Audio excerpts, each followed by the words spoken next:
आज मैं कहानी के साथ आया हूं और ये मेरा निजी अनुभव है। तो इस निजी अनुभव में एक सीख भी है जो मैं चाहता हूं कि आप सभी यहां से लेकर जाएं। तो आज से कुछ वक्त पहले मैं बड़ा ईगोइस्टिक हुआ करता था। हैंडसम मैं आज भी हूं, टॉल मैं आज भी हूं। मैं ईगोइस्टिक बहुत हुआ करता था। मैं जरा जरा सी बातों पे मुंह फुला लेता था, बुरा मान जाता था, लोगों से बात करना बंद कर देता था। जाओ, मैं तुमसे बात नहीं करता, नहीं करनी मुझे तुमसे बात। मैं इस तरह का आदमी। तो जो इस तरह के लोग होते हैं, आपने नोटिस किया होगा, वो आमतौर पर जिंदगी में अकेले रह जाते हैं। मैं भी अकेला हो गया, लेकिन किस्मत हर किसी पर मेहरबान होती है और मुझ पर भी हुई। और एक दिन मेरी जिंदगी में एक बड़ी खूबसूरत सी लड़की आई। वो बिल्कुल उसमें ईगो नहीं था। मुझ में बहुत था, उसमें नहीं था। हम दोनों में दोस्ती हो गई, दोस्ती प्यार में बदल गई। सब कुछ अच्छा जा रहा था, लेकिन एक दिन मोमो खाने के चक्कर में लड़ाई हो गई। वो गई टिश्यू पेपर लेने, मैं सारे मोमो खा गया। इतनी सी बात पे हम दोनों में बहस हो गई।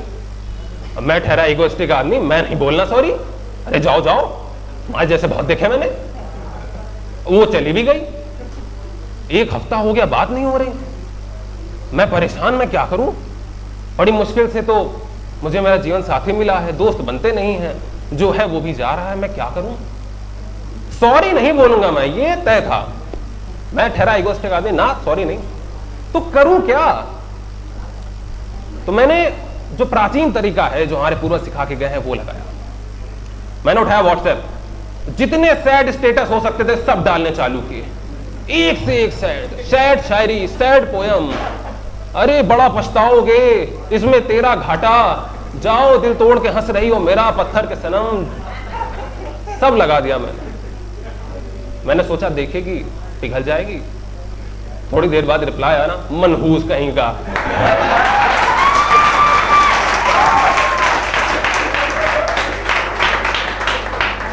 वो इतने पे नहीं रुकी, उसने ब्लॉक भी कर दिया। मैं बड़ा परेशान, मैं क्या करूं अब। तो यहां से भी ब्लॉक हो गया। दोस्तों से मदद मांग नहीं सकते। दोस्तों से अगर ये बता दो कि भाभी से झगड़ा हो गया, वो अगले दिन व्हाट्सएप पे स्टेटस लगा लेंगे, भाई का कट गया। भाई को देख के रखे, कहीं भाई कुछ भी कर सकता है।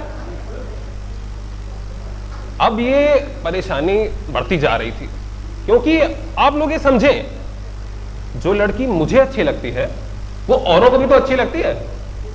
तो जैसे मैंने उसे पसंद किया, बहुत सारे लोग लाइन में लगे बैठे थे, इनका कटे तो हम आए।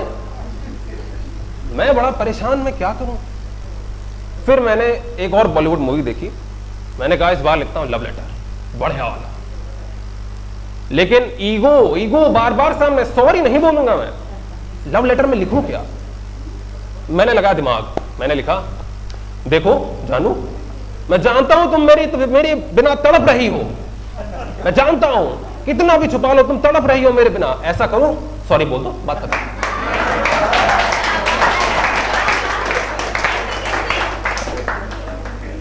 तो मैंने जिस सहेली के हाथों भिजवाया था लव लेटर, उसने कहा दोबारा मुझसे बात मत करना। उसने फाड़ दिया लेटर, मुझे भी धक्का मार दिया।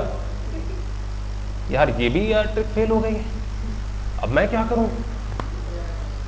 तो आप तो जानते होंगे कि आज के जमाने में हर सवाल का जवाब सिर्फ एक जगह मिलता है, और उस जगह का नाम है YouTube। मैंने डाला YouTube पे, नाराज प्रेमिका को वापस कैसे लाएं। एक YouTube वीडियो निकल कर आया। क्या आपकी प्रेमिका आपको छोड़कर भाग चुकी है? क्या आप दिल जले आशिक हैं? अगर हां तो ये वीडियो आपके लिए है। फॉलो कीजिए ये 4 स्टेप्स और वो दौड़ी दौड़ी आ जाएगी आपकी बाहों में। मैंने कहा भाई ये मेरे ही लिए। उसने बड़ी काम की बात बताई और ये मुझे बड़ा रेलेवेंट लगा। उसने कहा फीमेल को क्या चाहिए? अटेंशन, अटेंशन, अटेंशन, और कुछ नहीं। और आप उसे लगातार वो दे रहे हैं। रो रो के उसे बता रहे हैं चली आओ चली आओ चली आओ। अटेंशन मत दो उसे, जलाओ उसे, जलाओ, दिखाओ उसे कि तुम कितना खुश हो उसके बिना। खुश हो तुम उसके बिना। आज के जमाने में आप खुश हैं, आप ये कैसे दिखा सकते हैं? फेसबुक और इंस्टा पे फोटो डालो, गूगल से निकाल लो, एक पिज्जा की फोटो निकाल लो, एक हिल स्टेशन की फोटो निकाल लो, दोनों को फेसबुक पे डाल दो, नीचे कैप्शन में लिख दो, बड़ा मजा आया भाई, आप लोग भी घूम के आइए। तो खुश होने का ऐसा तरीका अच्छा तो है नहीं। मैंने यही किया, डाल दिया। अगले दिन मैं उसके हॉस्टल के सामने खड़ा हो गया, ये देखने के लिए कि कुछ असर हुआ है कि नहीं। मुझे लगा था कुछ तो होगा, लवगुरु झूठ तो बोलेगा नहीं। हाय रे मेरी फूटी किस्मत, किसी और लड़के के साथ स्कूटी पर जाती दिखी। वहां कलेजा मुंह को आ गया, क्या भाई ये तो बड़ा गलत हो रहा है। अब मुझसे रहा नहीं गया, बहुत हो गया, मुझे बदला चाहिए। ये लड़का चिकनी चुपड़ी बातों मुझे फंसा रहा है। ये लड़का जिसे मैं जानता नहीं हूं, पक्की बात है जेल से भागा हुआ है, ये बुरा आदमी है, इसके दिमाग में कुछ गलत है।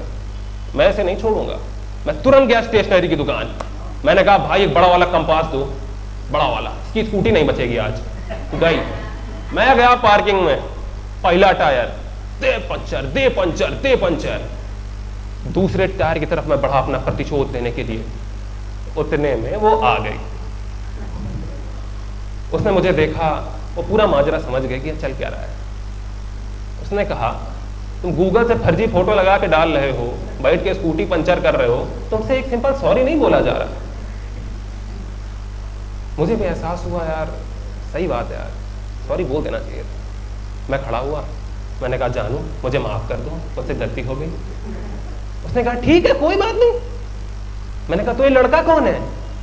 उसने कहा अरे ऐसा ही है, ये सारी लड़कियों को लिफ्ट देता है इस चक्कर में कि कोई एक पड़ जाएगी।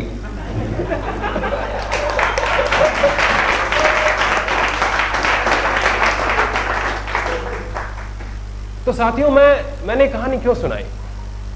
में क्या शिक्षा मिलती जी, इस कहानी से हमें क्या शिक्षा मिलती है? हम लोग भी अपनी जिंदगी में कभी ना कभी इस तरह इगोइस्टिक हो जाते हैं, दोस्तों से लड़ जाते हैं, भाई बहनों से लड़ जाते हैं, मम्मी पापा से लड़ जाते हैं। बस इस उम्मीद में बैठे रहते हैं कि पहले वो बोले, हम क्यों बोले? हम गए बोलने तो बोलेगा तुम आए थे बात करने, हम तो गए नहीं थे, चलो निकल लो यहां से। बेइज्जती फील होगी। जबकि ऐसा नहीं, किसी को तो पहल करनी होगी। जिस तरह आप सोच रहे हैं कि वो पहल करे, वो भी यही सोच रहे होते हैं कि ये पहल करे। इसीलिए अगर रिश्ते आपके लिए मायने रखते हैं तो पहल करने में देर मत कीजिए। और आखिरी में एक शेर के साथ, अगर आप कभी किसी ऐसी कंडीशन में फंस जाएं कि माफी मांगनी है नहीं मांगनी है, तो ये शेर जरूर याद रखिएगा। मेरा बड़ा भला किया है शेर ने। शेर इस तरह है, कुछ इस तरह मैंने जिंदगी को आसान बना लिया, कुछ इस तरह सामने देखो यार, कुछ इस तरह मैंने जिंदगी को आसान बना लिया, किसी से माफी मांग ली, किसी को माफ कर दिया। बहुत बहुत